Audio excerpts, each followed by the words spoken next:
ایک ہے نماز ہم پڑھ لیتے ہیں، آپ نے سارا پڑھ لیا، سارا تعدیل ارکان بھی کر لی، لیکن اگر آپ کا اللہ کے ساتھ ڈائریکٹ کمیونین اور ڈائریکٹ کمیونیکیشن قائم نہیں ہوا تو نماز، جس کو کہ کہا گیا کہ الصلاۃ معراج المومنین، جو قرب حضور کو حاصل ہوا معراج میں، وہ ایک بندہ مومن دنیا میں رہتے ہوئے حاصل کر سکتا ہے نماز۔ اگر اس کی روح جو ہے واقعتاً ہم کا نام ہو رہی ہو، الحمدللہ رب العالمین الرحمن الرحیم مالک یوم الدین اہدنا الصراط المستقیم ایاک نعبد و اگر ہم واقعتاً ایسے کہہ رہے ہوں کہ ہمیں احساس ہو کہ ہم اللہ کے حضور میں حاضر ہیں اور عرض کر رہے ہیں، سجدہ کریں تو حدیث میں آتا ہے کہ ایسے محسوس ہو کہ گویا کہ میں نے اپنا سر اللہ کے قدموں میں رکھ دیا، یہ ہے نماز۔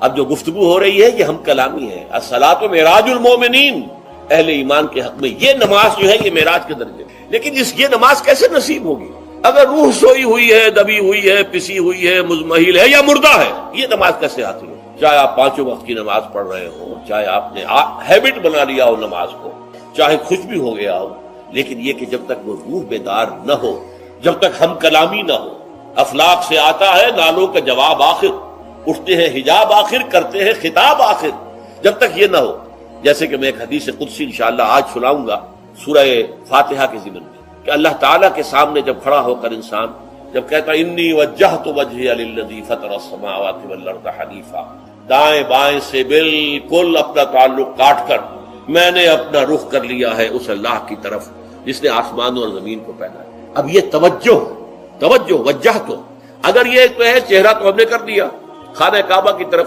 اندر سے ہماری روح متوجہ نہیں ہوئی، وہ سوئی پڑی ہوئی، اسے پتہ ہی کچھ نہیں کہ کیا ہو رہا ہے، تو اس صورت میں وہ کیا ہے؟ ظاہری بات تو پوری ہو گئی، نماز کا ثواب ہو جائے گا، فرض کی ادائیگی کا ثواب مل جائے گا، لیکن وہ اصل نماز تو حاصل نہیں ہے۔ یہ ہے وہ بات کہ وَإِذَا سَأَلَكَ عِبَادِي عَنِّي فَإِنِّي قَرِيبٌ، اے نبی جب میرے بندوں کی روحیں بیدار ہو، توانا ہو جائیں، حیات تازہ سے وہ ہم کنار ہو جائیں، اور پھر وہ میرے بارے میں پوچھیں، وہ میرا تقرب حاصل کرنا چاہتے ہیں، آپ سے پوچھیں تو کہیے میں قریب ہوں، اجیب دعوت الداعی اذا دعان، یہ ہے وہ دعا، میں ہر پکارنے والے کی پکار، ہر دعا کرنے والے کی دعا کو سنتا ہوں، قبول کرتا ہوں، جواب دیتا ہوں جہاں کہیں بھی مجھے پکارے۔ اذا دعان، اس میں در حقیقت وہ مفہوم آ گیا ہے where and then where ever، آپ اپنے گھر میں ہو کر پکاریں اللہ کو، آپ بستر پر لیٹے ہوئے پکاریں اللہ، الذین یذکرون اللہ قیاما وقعودا وعلی جنوبہم، ہاں ٹھیک ہے، بعض مقامات بعض اوقات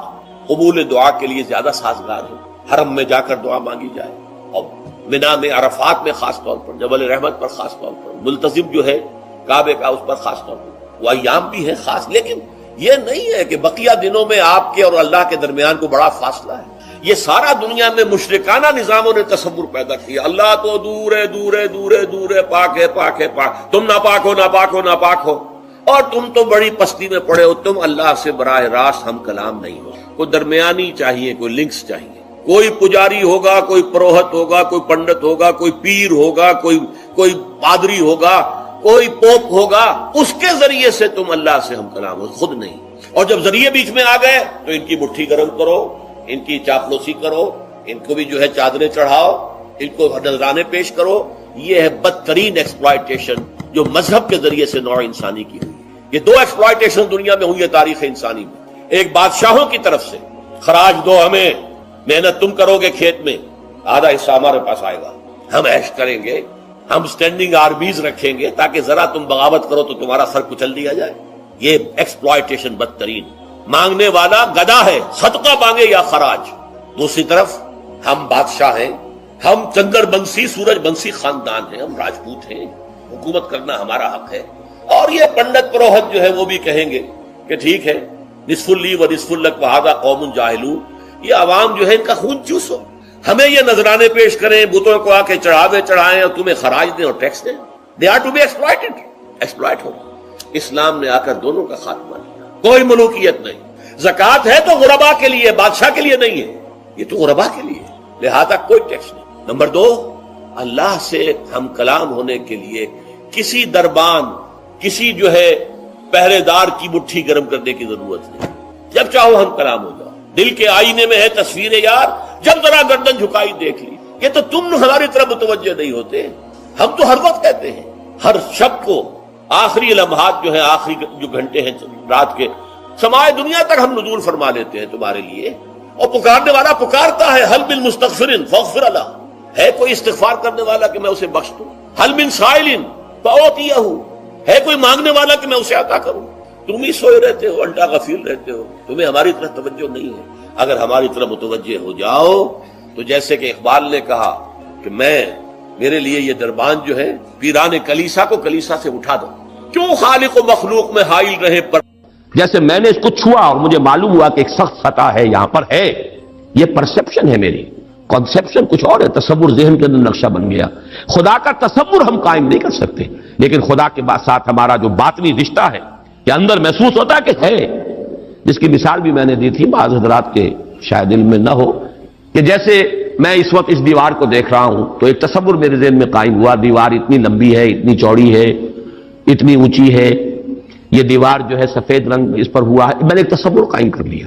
فرض کیجئے کہ میں اندھا ہوں، میں نہیں دیکھ سکتا، میں جاتا ہوں اور ہاتھ لگا کر دیکھتا ہوں دیوار ہے، کتنی لمبی ہے مجھے نہیں پتا، اس لیے کہ وہ کانسیپٹ تو صرف میرے اس ٹچ سے نہیں ہو گیا، یہ تو ایک یک رخا، ایک ون سائیڈڈ میرا اس وقت ایک پرسپشن ہے. لیکن ہے، یہ میں جس زور سے کہوں گا ہے، دیوار ہے. تو ذات باری تعالیٰ کے لیے بس انسان کے پاس یہ ہے کہ ہے، دور بینان بارگاہ الست جس پہ این بردان کہ ہست، بس یہ ہست ہے. باقی کیا ہے کیسا ہے یہ ویسے تو ہم بہرحال مسلمان ہونے کے ناطے اللہ کو ہم مانتے ہیں اسماء و صفات کے ساتھ، تو ہم اس کی صفات کو مانتے ہیں. لیکن تجزیہ کیجئے تو صفات کے بارے میں بھی ہمیں کیا پتا ہے. اللہ دیکھتا ہے، کیسے دیکھتا ہے یہ تو نہیں پتا، کتنا دیکھتا ہے یہ بھی ہمیں نہیں پتا، یعنی اس کی بھی اصل حقیقت جو ہے دیکھنے کی وہ تو ہمیں نہیں معلوم. اللہ کی کوئی ایسی آنکھیں تو نہیں جس سے وہ دیکھتا ہو. ہمارا دیکھنا تو روشنی کا محتاج ہے، روشنی ہو تو ہم دیکھ سکیں گے. کیا اللہ کا دیکھنا بھی کسی شے کا محتاج ہے؟ قطعاً نہیں. تو ہم تصور کیجئے اللہ کا دیکھنا کیا ہے، کچھ نہیں معلوم. ہمیں یہ معلوم ہے وہ دیکھتا ہے، ہمیں یہ معلوم ہے علی کل شیء قدیر، قدرت کتنی ہے اس کی، قدرت کی شان کیا ہے، کیا معلوم ہے. تو معلوم یہ ہوا کہ صفات کے بارے میں بھی تجزیہ کریں تو ہمارے ہاتھ پلے ہے کیا. وہ سوائے اس کے کہ ہم ایک صفت اس کی ایک مبہم کیفیت کو جانتے ہیں، وہ سمیع ہے، وہ بصیر ہے، وہ خبیر ہے، وہ قدیر ہے، وہ الحی ہے، وہ القیوم ہے. لیکن اس کی زندگی، ہمارا تو زندگی کا تصور اعلیٰ ترین زندگی تو ہمارے پاس ہے مخلوقات میں سے. اس زندگی کے ساتھ 100 طرح کی لیمیٹیشنز ہیں، 100 طرح کی مجبوریاں ہیں. لیکن یہ کہ کیا اللہ تعالیٰ کی زندگی بھی اس زندگی پر قیاس کی جا سکتی؟ معاذ اللہ. تو معلوم یہ ہوا کہ اللہ تعالیٰ کی ذات کے بارے میں تحیر کے سوا کچھ نہیں. تیسرا ہے تصور جو سب سے بلند ہے، وہ محبوب حقیقی، مطلوب اصلی، لا مطلوب الا اللہ، لا مقصود الا اللہ. ایک چوتھا تصور ہے وہ میں بعد میں عرض کروں. بہرحال قل هو اللہ احد. اب یہاں لفظ احد پر آئیے، اس لفظ کو بھی نوٹ کیجئے. ویسے تو عام خیال یہ ہے کہ یہ وحد ان کی بدلی ہوئی شکل ہے، چنانچہ عام رائے یہ ہے کہ احد اور واحد ہم معنی ہیں. اکثر مفسرین نے اردو میں جو ترجمے کیے مترجمین نے، وہ کہو اللہ، وہ اللہ ایک ہے. اگرچہ اس پر خاصا اعتراض وارد ہوتا ہے، وہ بھی اللہ کو ایک مانتے تھے، صرف اس کے ساتھ کسی اور کو ایڈ کر لیا تھا. اس اللہ کو تو دو نہیں مانتے تھے. وہ جو بڑا اللہ تھا وہ تو ان کے نزدیک بھی ایک ہی تھا. اور ایک تو ہر شے ایک ہوتی ہے، جو معبود ہے 10 تو ان میں سے بھی ہر ایک اپنی جگہ پر تو ایک ہے، ایک کمپوز ایک اس کا وجود ہے. لیکن بہرحال چونکہ اکثر و بیشتر رائے یہ ہے کہ احد اور واحد تقریباً ہم مانی ہے. ترجمہ کیا گیا کہہ دو وہ اللہ ایک ہے، اور یہ کہ واحد ہی کی بدلی ہوئی شکل احد ہے، یہ تو ہے تقریباً بالعموم جو رائے ہے. لیکن میرے علم میں آج ہی یہ بات آئی ہے اور وہ میں آپ پر بھی منتقل کر رہا ہوں. امام راغب اصفہانی، ظاہر بات ہے لغت کے تو بہت بڑے امام ہیں، اور مفردات القرآن پر ان کی کتاب جو ہے مارکت الدارہ ہے مشہور، انہوں نے اسے علیحدہ مادہ قرار دیا ہے. احد ان کو الف ہا دال علیحدہ لائے، شروع میں الف کی تختی میں لائے، واحد ان کے ساتھ شامل نہیں کیا. معلوم ہوا کہ یہ ایک اپنی جگہ پر ایک مستقل مادہ ہے ان کے نزدیک. یہ واحد سے اس کا تعلق نہیں، بلکہ احد اپنی جگہ پر ایک مستقل علیحدہ مادہ ہے، اور اسی اعتبار سے انہوں نے اسے واحد سے علیحدہ کر کے الف کی تختی کے اندر لیا ہے. اب اس کا جہاں تک استعمالات ہیں اس میں بھی اتفاق ہے. 3 اس کے استعمالات ہیں. سب سے زیادہ استعمال اس لفظ کا ہوتا ہے نفی مطلق کے لیے، کمرے میں کوئی نہیں ہے، ایک بھی نہیں ہے. جب یہ کہنا ہو تو احد کا لفظ آئے گا. معافی احد، کوئی نہیں ہے، ایک بھی نہیں، اکیلا. اسی معنی میں قرآن مجید میں یہ لفظ بہت مرتبہ آیا ہے. خاص طور پر آپ سورہ کہف کو اگر دیکھیں گے، لا یشرک فی حکمہ احد، اللہ اپنے حکم اور اپنے اختیار میں کسی کو نہیں شریک کرتا، کسی ایک کو بھی نہیں کرتا. یعنی یہ نفی میں مبالغے کے لیے یہ لفظ استعمال ہوتا ہے. اور سورت ختم بھی ہوئی ہے فَمَنْ كَانَ يَرْجُو لِقَاءَ رَبِّهِ فَلْيَعْمَلْ عَمَلًا صَالِحًا وَلَا يُشْرِكْ بِعِبَادَةِ رَبِّهِ أَحَدًا. احد کا اکثر و بیشتر استعمال عربی زبان میں نفی مطلق، کوئی نہیں، کوئی بھی نہیں، ایک بھی نہیں. جب اس کو کہنا ہو تو لفظ احد سے کا سہارا لیا جاتا ہے. یا پھر یہ لفظ آتا ہے مضاف یا مضاف الیہ ہو کر، جیسے عشرات کے ساتھ آئے گا احد عشر کوكبا یا احد وعشرون جمع کر کے، یہ گنتی کے ساتھ یہ مضاف ہو رہا ہے. اور یا یہ کہ جیسے کہ مضاف الیہ ہوتا ہے فاما احدکما فیسقی ربہ خمرا. حضرت یوسف علیہ السلام نے فرمایا تھا ان دو نوجوان جو داخل ہوئے تھے جیل میں ان کے ساتھ، انہوں نے اپنے اپنے خواب بیان کیے، تم میں سے، تم دو میں سے ایک، احدکم، جیسے کہ حدیث میں آتا ہے لا یؤمن احدکم حتی یحب لنفسہ حتی یحب لاخیہ ما یحب لنفسہ، یا لا یؤمن احدکم حتی یکون ہواہ طبعا لما جئت بہ، یا یہ کہ لا یؤمن احدکم حتی اکون احب الیہ من والدہ وولدہ والناس اجمعین. اب یہ تین احادیث آ گئی زبان پر. تو احدکم یہ گویا کہ مضاف ہو کر آ رہا ہے. اس طریقے سے یہ لفظ مضاف ہو کر یا مضاف الیہ ہو کر استعمال ہوتا ہے. صرف قرآن مجید میں یہ لفظ ذات باری تعالیٰ کے لیے علیحدہ سے مستقل ایک صفت کے طور پر آیا ہے قل هو اللہ احد. یہ ایک خاص بات ہے، اس کو نوٹ کر لیجئے کہ اس لفظ کا یہ استعمال اس اعتبار سے، صفت کے اعتبار سے کسی اور کے لیے غیر اللہ کے لیے ہے ہی نہیں. قل هو اللہ احد، یہ اس یہاں پر آ رہا ہے ایک مستقل صفت علیحدہ، لیکن یہ صرف اللہ کے ساتھ. اب یہاں میں عرض کروں گا کہ میں اس کا ترجمہ جو میں نے آپ کو گنوائے ہیں مولانا فراہی نے کیا ہے بے ہما. قل هو اللہ احد اللہ الصمد، کہہ دو اللہ بے ہما ہے، اللہ با ہما ہے. اصلاحی صاحب ان کے شاگرد ہیں، انہوں نے ترجمہ کر دیا ہے. بے ہما کا ترجمہ کہہ دو اللہ سب سے الگ ہے اور اللہ سب کے ساتھ ہے. صمد اللہ سب کے ساتھ ہے، با ہما، اور احد بے ہما اللہ سب سے الگ ہے. عام طور پر اردو مترجمین، شیخ الہند کو بھی میں نے دیکھا، مولانا اشرف علی تھانوی رحمہم اللہ دونوں کو دیکھا، کہہ دو اللہ ایک ہے. لیکن یہ کہ بہرحال میرا مزاج، میرا ذوق اس ترجمے کو قبول نہیں کرتا. واحد اور ہے، احد اور ہے. یہ شان ہی علیحدہ ہے. اس لفظ کو واحد کے بالکل برابر کر دینا کم سے کم میرا ذوق اسے قبول نہیں کرتا. ویسے قرآن میں وہ لفظ بھی آیا اللہ کے لیے، الواحد القہار، للہ الواحد القہار. واحد ہے، الواحد ہے، لیکن احد یہ شے ہی اور ہے. بہت قریب گئے ہیں مولانا مودودی، وہ لفظ لائے ہیں کہہ دو اللہ یکتا. یکتا کا لفظ میرے نزدیک بہت قریب کی تعبیر ہے، لیکن میں اس کو ایک خاص، میرا چونکہ اپنی ایک رائے ہے اس کے اعتبار سے اس کا میں ترجمہ کر رہا ہوں. کہہ دو اللہ اکیلا ہے. اکیلا وہ ہے جس کے ساتھ کوئی نہیں. اکیلا کس اعتبار سے؟ یہ ہے اصل میں وہ نقطہ.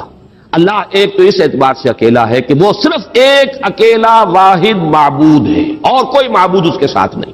سورہ کافرون کے ساتھ جب آپ جوڑیں گے تو یہ تصور نمایاں ہو کر سامنے آئے گا. میرا اللہ وہ اللہ ہے جو اکیلا ہے، اس کے ساتھ کوئی اور الہ نہیں ہے. لا الہ الا اللہ، اللہ کے سوا کوئی معبود نہیں. یہ در حقیقت مفہوم بنا قل هو اللہ احد. بات وہی ہے جو لا الہ الا اللہ میں کہی گئی ہے، لیکن یہ کہ یہاں پہ اسلوب بدل گیا. قل هو اللہ احد، وہ اکیلا ہے، کوئی اس کے ساتھ نہیں. لیکن اسی کا ایک انتہائی بلند مقام ہے. مقام وہ خطرناک ہے، عام لوگوں کی ذہن سے ذرا بلند تر، اسی لیے عوام اس کے بارے میں مغالطوں میں مبتلا ہوتے ہیں.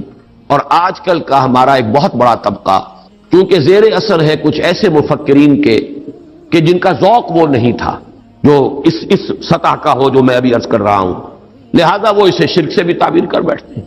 اور وہ ہے توحید وجودی. وہ اکیلا ہے، اکیلا ایمانی کہ وجود حقیقی صرف اس کا. یہ توحید وجودی جس کو میں تفصیل سے بیان کر چکا ہوں سورہ حدید میں، هو الاول والآخر والظاہر والباطن، وہی پہلا، وہی آخر، وہی ظاہر، وہی باطن، وہی وہ، اور کوئی ہے ہی نہیں. جو نظر آ رہے ہیں حقیقت میں نہیں ہے. کل ما فی الکون وہم او خیال او عکوس فی المرایا او ظلال. کل جو کچھ نظر آتا ہے موجودات میں یہ وہم ہے یا خیال ہے، یا جیسے شیشے میں عکس نظر آتا ہے، آپ ادھر کھڑے ہیں ادھر بھی نظر آ رہے ہیں. وہاں تو کوئی نہیں ہے، ادھر ہے جو ہے، وہ جو کوئی نہیں ہے وہاں، نظر تو آ رہا ہے۔ اور قصر فی المرایا اور ظلال، یا سایہ ہے، درخت کی شاخ اوپر ہے، سایہ نیچے پڑ رہا ہے، سایہ کا کوئی وجود نہیں، لیکن نظر تو آ رہا ہے۔ جس کو کہ حضرت مجدد الفسانی نے فرمایا کہ ای اثر خدا بندیست کہ معدوم را موجود می نمائند، یہ معدوم ہے کائنات، حقیقت میں موجود نہیں ہے، لیکن اس کو اللہ تعالیٰ نے موجود کر کے دکھا دیا ہے، نظر آ رہا ہے۔ یا جیسے وہ آتشی دائرے کی مثال میں نے دی ہے بارہا، یہ حضرت مجدد کی دی ہوئی مثال ہے کہ اگر آپ ایک قندیل لے لیں، لکڑی ہے ایک لمبی، اس کے ایک سرے کے اوپر آپ نے کپڑا باندھا، تیل ڈال دیا، مٹی کا، آگ لگا دی، یہ شعلہ جوالا ہے، اب اس لکڑی کو تیزی کے ساتھ دائرے میں حرکت دیجئے، دیکھنے والوں کو آتشی دائرہ نظر آئے گا، جبکہ آتشی دائرے کا کوئی وجود نہیں، وجود آپ کو معلوم ہے صرف اس ایک نقطے کا ہے، وہ ایک شعلہ جوالا ہے حقیقی۔ یہ دائرہ جو نظر آ رہا ہے، ہر چند کہے کہ ہے، نہیں ہے، اس کا وجود کوئی نہیں، نظر تو آ رہا۔ تو اپیئرنس اینڈ ریئلٹی، یہ بڑی مارکت الآرا کتاب ہے فلسفے کی، یہ در حقیقت جو کچھ نظر آ رہا ہے یہ ایک سراب ہے، حقیقت یہ نہیں ہے، حقیقی وجود صرف اللہ۔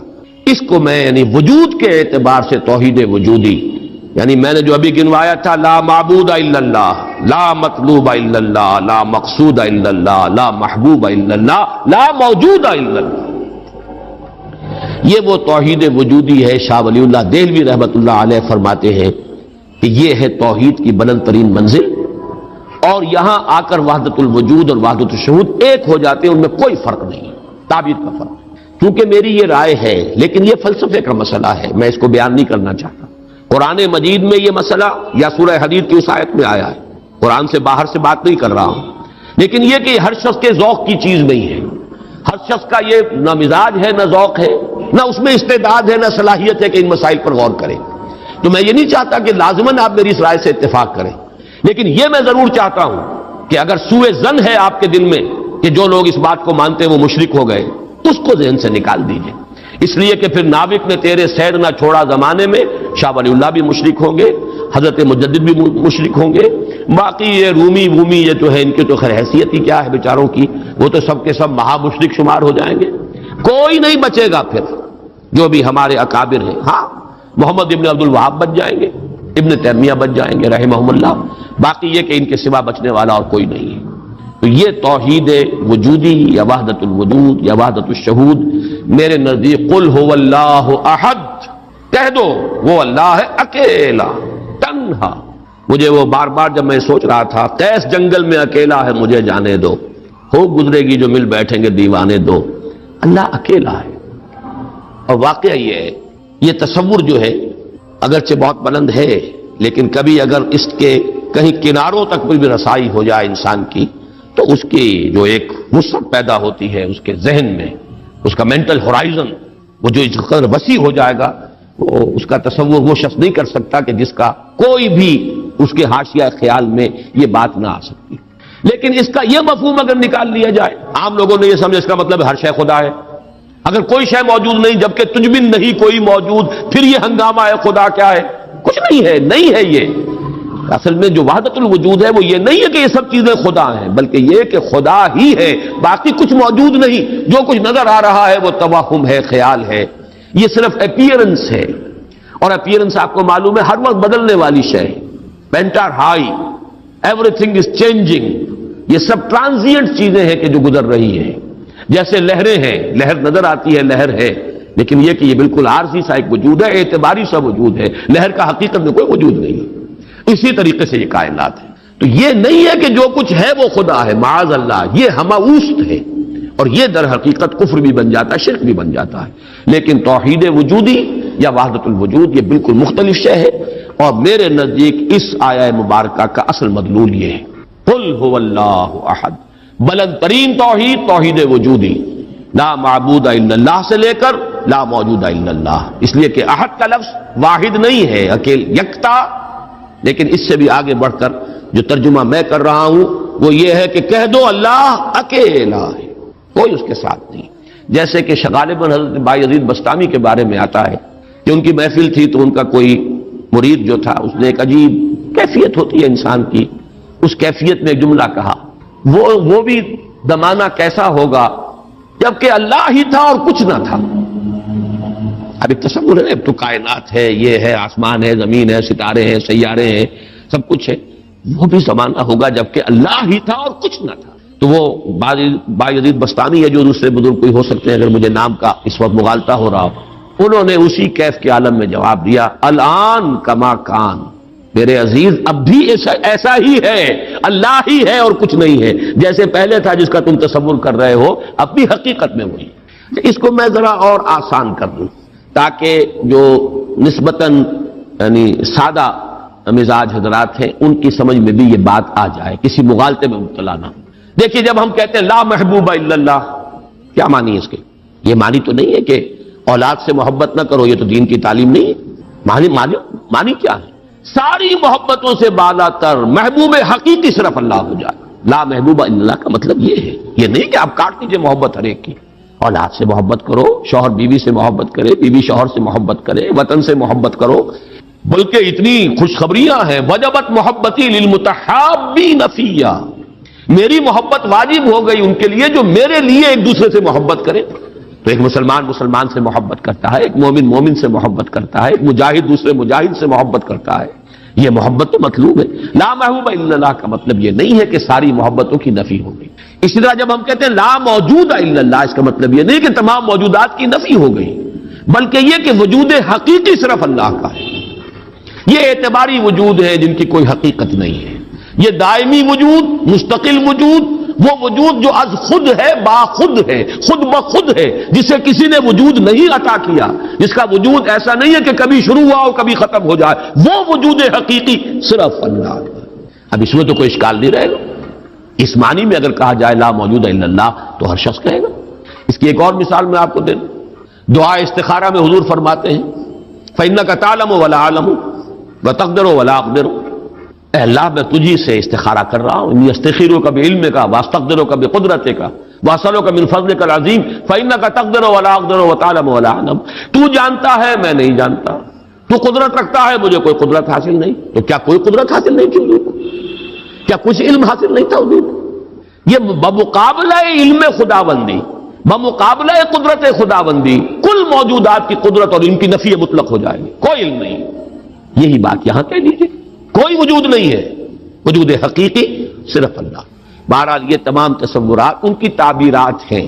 تعبیرات میں ذرا سخت سے سختر مقامات بھی آ جاتے ہیں، مشکل سے مشکل تر مقامات بھی آ جاتے ہیں. میں اس کی تفصیل میں اس وقت نہیں جا رہا، لیکن میرے نزدیک اس سورہ مبارکہ کی پہلی آیت اس عظیم ترین سطح پر توحید کو بیان کر رہی ہے. اور یہ جیسا کہ میں نے عرض کیا تھا، جب تک یہ بات سامنے نہ آئے، چار اعتبارات سے کس طریقے سے توحید کے بیان کو اس صورت نے سمو لیا اپنے اندر اور جمع کر لیا ہے، تبھی اس کی وہ عظمت ہے کہ ثلث قرآن کے مساوی یہ صورت ہے. تبھی اس سے صحابہ کی وہ محبت کا راز جو ہے وہ کھلتا ہے کہ کیوں ہے. ایسے ہی نہیں ہے. قل هو اللہ احد، کہہ دو وہ اللہ ہے، میرا معبود جسے میں پوچھتا ہوں وہ اللہ ہے، لیکن وہ اللہ نہیں جسے تم پکار رہے ہو. وہ اللہ جو اکیلا ہے، تنہا ہے. اللہ الصمد، جیسا کہ میں عرض کر چکا ہوں صمد کا لفظ قرآن مجید میں ایک ہی مرتبہ آیا، اور اس کے مفہوم کو بھی دو معنی سے بیان کیا گیا ہے. ایک تو چونکہ ایک مرفوع روایت بھی امام راضی لے کر آئے ہیں، روئے عن ابن عباس رضی اللہ تعالی عنہما، کہ حضور سے پوچھا گیا اللہ کا صمد ہونا کیا معنی ہے اس کے، تو آپ نے فرمایا هو السید الذی یصمد الیہ فی الحوائج. اصل میں یہ صمد جو ہے عربی زبان میں یہ ہوتا تھا کسی چٹان، مضبوط چٹان کی طرف جس کو پشت پر رکھ لیا جائے تو دشمن سے مقابلے میں انسان کو سہولت ہوتی ہے. اگر آپ جیسے کہ وہ حضرت عمر کا بھی واقعہ بیان ہوتا ہے، بعض حضرات تو اس کو نہیں مانتے لیکن اکثر لوگ مانتے ہیں کہ مسجد نبوی میں خطبہ دے رہے تھے حضرت عمر، اور اس وقت شام کے ایک محاذ پر جنگ بھی ہو رہی تھی. اس وقت حضرت ساریہ جو امیر الجیش تھے وہ کوئی غلطی کر رہے تھے، اسٹریٹجک مسٹیک ہو رہی تھی کہ انہوں نے پوزیشن ایسی لے لی تھی کہ جو غلط تھی جنگی تدبیر کے اعتبار سے. تو حضرت عمر نے وہیں اللہ نے کہیں دکھا دیا، اللہ کو قدرت حاصل ہے وہ دکھا دے. آج ٹیلی ویژن سے آپ دیکھ سکتے ہیں، تو اللہ تعالیٰ بغیر ٹیلی ویژن کے آج سے 1400 برس قبل دکھا سکتا تھا. انہونی بات نہیں ہے کہ وہ نقشہ سامنے آ گیا.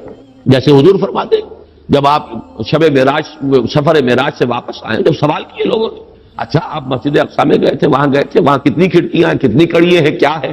تو اب حضور ایک دفعہ چونکے کہ اب یہ میں نے کوئی کھڑکیاں تو نہیں گنی وہاں پر، لیکن یہ کہ اگر مجمع میں آپ نہ بتا سکتے تو تالیاں پڑ جاتی.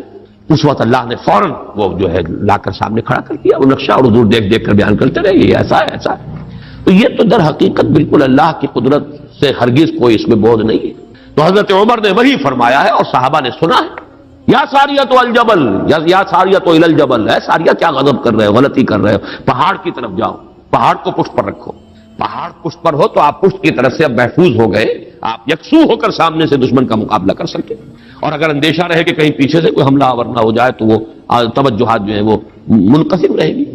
بہرحال یہی معاملہ ہے صمد کا، وہ ہستی جس کی طرف رجوع کیا جائے، جس کو پناہ گاہ سمجھا جائے، جس کی طرف اپنی مشکلات کے اندر رجوع کیا جائے، اور اس اعتبار سے پھر وہی مطلوب بن جاتا ہے، وہی مقصود بن جاتا ہے، وہی محبوب بن جاتا ہے، اسی کی عزت کی جاتی ہے، اسی کی تکریم ہوگی، اسی کا اعزاز ہوگا، اس کے سامنے انسان جو ہے وہ اپنے آپ کو جھکائے گا، جس بڑے بڑے سردار۔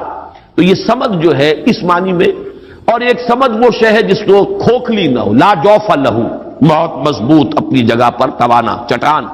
ایک تو وہ چٹان ہے جو کھوکھلی ہے، لیکن یہ کہ ایک چٹان وہ ہے جو مضبوط اور بالکل سالڈ چٹان ہے۔ ان دونوں اعتبارات سے اللہ الصمد کا ترجمہ اب مولانا فراہی، مولانا اصلاحی صاحب کا تو یہ ہوا کہ اللہ تعالی با ہما ہے، ذات میں بے ہما، کسی سے اس کا کوئی تعلق نہیں، یکتا بلکہ اکیلا، لیکن یہ نہیں ہے کہ مخلوق سے منقطع ہے، مر گئے ہم انہیں خبر نہ ہوئی، یا یہ ہے کہ مخلوق کی دعائیں نہ سنتا ہو، مخلوق کی حاجت روائی نہ کرتا ہو، نہیں، سب کا ملجا وہی ہے، سب کا ماوا وہی ہے، سب کے لیے پناہ گاہ وہی ہے، سب کی حاجت روائی کرنے والا وہی ہے، تو وہ اللہ صمد ہے۔ یہ دو احد اور صمد جو ہے اس نے جڑ کر اصل میں اسی طریقے سے ایک تصور کو مکمل کیا ہے، جیسا کہ آیت الکرسی میں اللہ لا الہ الا ہو الحی القیوم، الحی اور القیوم، الحی از خود زندہ، زندہ جاوید، اور قیوم باقی پوری کائنات کو تھامے ہوئے، سنبھالے ہوئے، پوری موجودات کا یہ سارا سلسلہ یہ محتاج ہے اللہ کا۔ اس کی میں نے پہلے بیان کی ہے، بہترین تمثیل وہ ہے جو مولانا مناظر حسن گیلانی رحمۃ اللہ علیہ نے دی ہے، ربط الحادث بالقدیم کی مثال۔ اللہ کی ذات اور اس کائنات کے درمیان ربط اور تعلق کیا ہے؟ انہوں نے مثال دی ہے کہ آپ اپنے ذہن میں نقشہ قائم کیجئے، تاج محل کا نقشہ، جس نے تاج محل دیکھا ہو، چلیے آپ نے مینار پاکستان دیکھا، مینار پاکستان کا تصور کیجئے، ذہن میں نقشہ قائم کیجئے۔ یہ ذہن میں جو نقشہ قائم ہوا ہے، آپ اس کے اوپر بھی ہیں، باہر بھی ہیں، اندر بھی ہیں، پیچھے بھی ہیں، نیچے بھی ہیں، آپ ہی آپ ہیں، وہ تو اس کا وجود ہی کوئی نہیں، لیکن ہے ذہن کے اندر ایک تصور قائم ہے اس وقت، اور یہ تصور اسی وقت تک قائم رہے گا جب تک کہ آپ کے ذہن کا ارتکاز ہے، توجہ اس پر ہے، توجہ ہٹی نہیں کہ اس کا کوئی وجود ہے ہی نہیں، وجود ختم۔ بالکل یہی معاملہ اس کائنات کا، یہ سارا سلسلہ اس کا قیوم اللہ ہے، تھامے ہوئے، اسی کی توجہ، اسی کی عنایت، اسی کی ربوبیت، اسی کی خبرگیری، اسی کی تدبیر، یہ سب اس کو تھامے ہوئے۔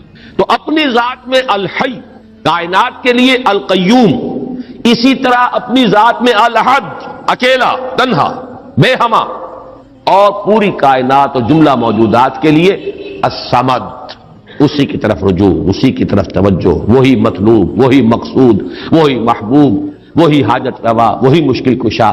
اس اعتبار سے اس میں توحید عملی ہے، اسی سے مانگو، اسی سے پناہ طلب کرو، اسی کی طرف توجہ کرو، انی وجہت وجہی للذی فطر السماوات والارض، اسی سے لو لگاؤ، اسی سے حاجت روائی کے لیے سوال کرو، اسی کے سامنے مشکلات پیش کرو، یہ جو ہے پھر اسی کی عبادت کرو، اسی کی اطاعت کرو، اسی کی بندگی کرو، اسی کی توقیر کرو، اسی کی تعظیم کرو۔